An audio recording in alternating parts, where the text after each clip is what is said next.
Ich bin der Stefan Haldimann, ich bin der Dirigent vom Jodlerclub Alpenrösli-Münsig und das schon ziemlich lang, nämlich seit 1990. Ich habe aber auch sehr gerne Mundartmusik, Schweizer Musik, und da gehört der Gölle natürlich auch dazu. Ich war noch nie in einem Konzert, weil das einfach nicht unbedingt so meinem Naturell entspricht. Aber die Musik an sich gefällt mir. Es ist etwas auch bei ihm, es kommt eben auch vom Herzen, das spürt man. Wir haben wahrscheinlich beide zusammen so ein bisschen die gleichen Absichten mit der Musik. Wir wollen etwas überbringen, wir wollen Leute ansprechen, wir wollen die Menschen berühren. Und da denke ich einfach, das ist auch das, was man spürt, wo er wirklich auch so eine Brücke gibt, hin und her von ihm zu den Jodlern und umgekehrt. Es gibt sicher Leute, die ein bisschen Mühe haben mit dem Gedanken, dass man jetzt da Jodlerclub und Gölle oder Jodlerclub und andere moderne Sachen kombiniert.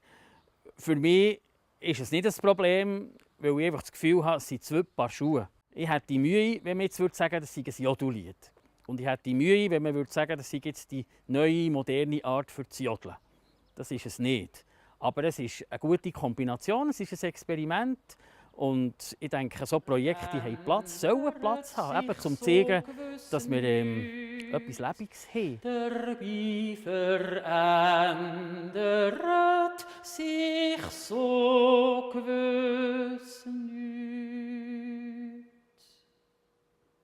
Wir befinden uns jetzt hier in der Kirche, in der reformierten Kirche von Signau im Emmental. Das ist so ein bisschen meine Kirche. Ich bin nämlich seit knapp 25 Jahren Pfarrer hier.